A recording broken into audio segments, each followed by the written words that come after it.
Hello everyone, welcome to my channel. तो guys आज हम बात करने वाले हैं एक्सफोलिएशन के बारे में कि अगर सपोज आपको एक्सफोलिएशन करना है तो आपकी जो स्किन है उसके बेस पे ये चीज आपको करनी पड़ती है, क्योंकि अगर आप कोई भी चीज उठा के अपने फेस पे अगर आप यूज कर रहे हो तो वहां पे फिर आपको बहुत सारे दूसरे प्रॉब्लम्स आने की पॉसिबिलिटी रहती है।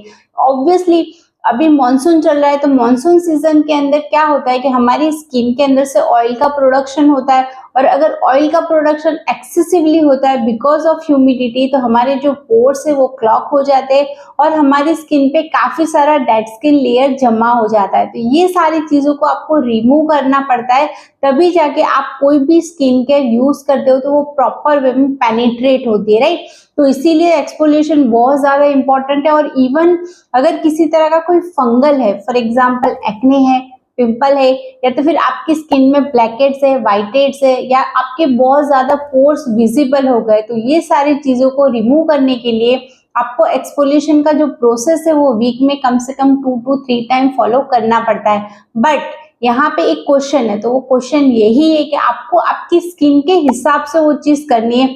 तो चलिए गाइज उसी के बारे में जानते हैं कि किस स्किन टाइप के हिसाब से कौन सी चीज आप यूज कर सकते हैं, कौन सा ऐसा एसिड आप एक्सफोलिएशन में यूज कर सकते हैं। बात करते हैं नॉर्मल स्किन के बारे में। तो ऑब्वियसली नॉर्मल स्किन वाले तो गॉड गिफ्टेड होते हैं, वो कोई भी चीज यूज करेंगे उनको इतना ज्यादा प्रॉब्लम नहीं रहेगा और उनको उसके जो रिजल्ट्स मिलेंगे वो माइंड ब्लोइंग मिलेंगे, राइट।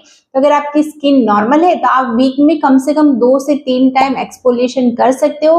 आप आपके सीजन के हिसाब से जैसे आपकी स्किन चेंज हो रही है, अगर उसमें थोड़ा बहुत ऑयल आ रहा है तो वहां पे आप सैलिसिलिक एसिड ले सकते हो, और अगर आपको ऐसा लग रहा है कि आपकी स्किन थोड़ी ड्राई साइड पे जा रहे हैं तो वहां पे फिर आप लैक्टिक एसिड, ग्लाइकोलिक एसिड, इस तरह की चीजें आप वहां पे यूज कर सकते हो। तो गाइस अब हम बात करते हैं नेक्स्ट स्किन टाइप की, तो वो है ड्राई स्किन। तो ऑब्वियसली काफी सारी प्रोडक्ट्स हम यूज करते हैं तो हमारी स्किन कभी कभी मॉर्निंग में ड्राई फील होती है, स्पेशली अगर हम रेटिनॉल यूज कर रहे हैं रात के टाइम पे तो मॉर्निंग में आपको फील होगा कि आपकी स्किन कंप्लीटली ड्राई है। तो अगर आपका इस तरह का केस है या तो फिर आपकी नेचुरली स्किन ड्राई है तो वहां पे फिर आप वीक में कम से कम 1 to 2 टाइम ही एक्सफोलिएट करो, उससे ज्यादा मत करो, कि मिनिमम 1 टाइम और मैक्सिमम 2 टाइम। तो इस तरह से आप उसको एक्सफोलिएशन करो। एज वेल एज अगर आपको एक्सफोलिएशन के लिए जो प्रोडक्ट लेनी है तो वो है लैक्टिक एसिड।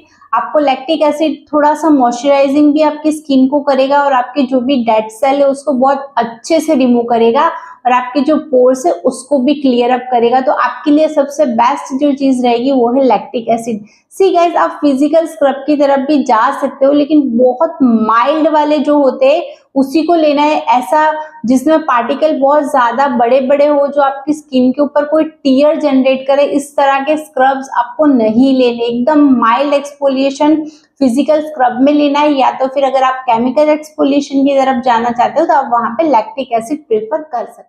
नाउ गाइस चलते हैं ऑयली स्किन के लिए। तो ऑब्वियसली अगर आपका स्किन टाइप ऑयली है तो वहां पे फिर आपका जो भी एक्सफोलिएशन प्रोसेस है वो वीक में कम से कम 2 से 4 टाइम तक कर सकते हो, क्योंकि ऑब्वियसली अभी मॉनसून चल रहा है, ह्यूमिडिटी की वजह से आपकी स्किन के अंदर जो ऑयल का प्रोडक्शन है बहुत ज्यादा होता है, तो उसको आपको रोकना पड़ेगा, राइट। तो वहां पे फिर आप जो प्रीफर कर सकते हो वो है सैलिसिलिक एसिड, क्योंकि सैलिसिलिक एसिड एक ऐसी चीज है जो आपके पोर्स के अंदर तक जाके वो बहुत अच्छे से जो डर्ट है उसको कंप्लीटली रिमूव करता है और आपकी स्किन को कंप्लीटली क्लियर अप करता है। तो जो आपके ऑयल का प्रोडक्शन है वो भी वो कंट्रोल करेगा, एज वेल एज आपकी स्किन के ऊपर जितना भी डेड स्किन लेयर है उसको भी वो रिमूव करेगा। तो आपकी स्किन अगर ऑयली है तो आप सैलिसिलिक एसिड की तरफ जा सकते हो।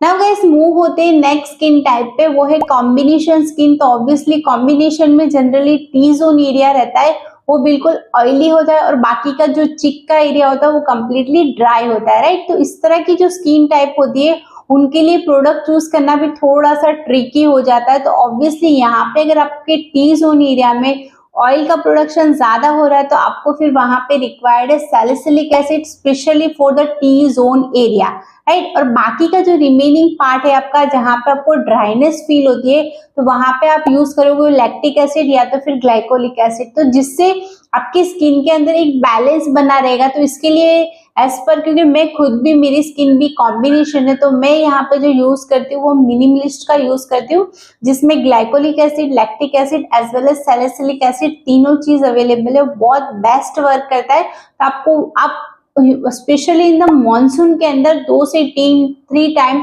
आप उस चीज को यूज कर सकते हो। नाउ गाइस मूव होते हैं सेंसिटिव स्किन वालों के लिए। तो ऑब्वियसली सेंसिटिव स्किन वालों की जो स्किन है वो काफी सेंसिटिव रहती है, तो जो भी प्रोडक्ट आप चूज करो उसको लगाने से पहले आप उसको पैच टेस्ट जरूर करो एटलीस्ट 24 आवर्स के लिए।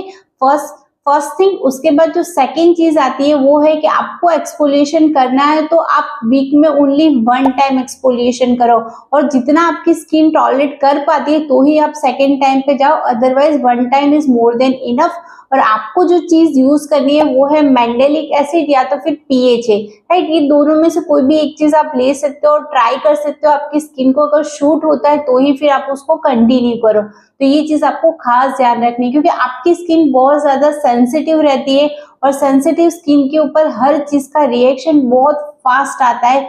तो हमेशा आपको याद रखना है बहुत माइल्ड प्रोडक्ट चूज करनी है, और कोई भी उठा के प्रोडक्ट आपको आपके फेस पे नहीं लगाने है, उससे बहुत ज्यादा प्रॉब्लम होती है। इसीलिए मैंडेलिक एसिड और पीएच बहुत माइल्ड रहता है, तो आप इजीली उसको यूज कर सकते हो। नाउ गाइस बात करते हैं मैच्योर स्किन वालों के लिए, जिनकी एज अबोव द 40 है, 40 ईयर्स से ज्यादा एज है, आपकी स्किन कंप्लीटली मैच्योर हो गई है। और ऑब्वियसली अगर आपकी स्किन मैच्योर है तो वहां पे फाइन लाइंस, रिंकल्स, ये सारी चीजें होगी, राइट। तो अगर थोड़ी थोड़ी भी है तो फिर वहां पे आप वीक में कम से कम 1 to 2 टाइम एक्सफोलिएशन कर सकते हो। एज वेल एज आपको जो चीज यूज करनी है वो है ग्लाइकोलिक एसिड या तो फिर लैक्टिक एसिड, क्योंकि ये दोनों जो चीजें हैं वो आपकी स्किन को कहीं भी ड्राई नहीं करेगी, सबसे पहली चीज, जिससे आपके रिंकल्स कम होंगे, राइट। और सेकेंड चीज कि आपकी स्किन को हाइड्रेशन की रिक्वायर्ड है, तो जो लैक्टिक एसिड है वो आपको हाइड्रेशन भी प्रोवाइड करता है, राइट। तो इस तरह की चीजें आप यूज करो जिससे आपकी स्किन के अंदर एक हाइड्रेशन भी बना रहे, फाइन लाइंस भी कम आए, रिंकल भी कम आए, और आपका जो सेल टर्नओवर है वो भी इंक्रीज हो जाए, और आपकी स्किन धीरे धीरे करके स्मूथन आउट की तरफ जाए, राइट। तो ये चीज आप यूज कर सकते हैं। एंड गाइस यहाँ पे कुछ एडिशनल टिप्स के अंदर आपको ऑब्वियसली मॉर्निंग के अंदर जब भी आप एक्सफोलिएशन करते हो तो मॉर्निंग में आपको सनस्क्रीन बिल्कुल भी नहीं भूलना है, राइट। तो आपको अच्छे से सनस्क्रीन से अपने फेस को कवर करके रखना है दूसरे दिन मॉर्निंग के अंदर। सेकेंड चीज की जो रिमेनिंग नाइट्स है, जिस दिन आप एक्सफोलिएशन नहीं कर रहे हो उस दिन आपको बहुत अच्छे से आपकी स्किन को हाइड्रेट करना है। तो उसके लिए फिर आप हाइलोरेनिक एसिड या कोई अच्छा सा सेरेमाइड बेस्ड मॉइस्चराइजर भी यूज कर सकते हो as per your skin type. Obviously हमने स्किन टाइप की बात की आगे, और जो भी चीजें आप कर रहे हो स्पेशली एक्सफोलिएशन, तो उसके जो रिजल्ट्स है वो आपको पेशेंसली मिलेंगे, 1 या 2 दिन में नहीं मिलेंगे। आपको हर वीक में कंसिस्टेंसी के साथ इस चीज को फॉलो करना है। तो I hope guys you like the video. अगर आपको वीडियो पसंद आए तो प्लीज उसे लाइक करके जाइएगा, चैनल को भी सब्सक्राइब कर लीजिए ताकि आने वाले अच्छे अच्छे वीडियो की नोटिफिकेशन आपको मिलती रहे। तो चलिए गाइज फिर मिलते हैं कोई अच्छी सी इंफॉर्मेटिव वीडियो के साथ, वहां तक के लिए tata bye bye and see you.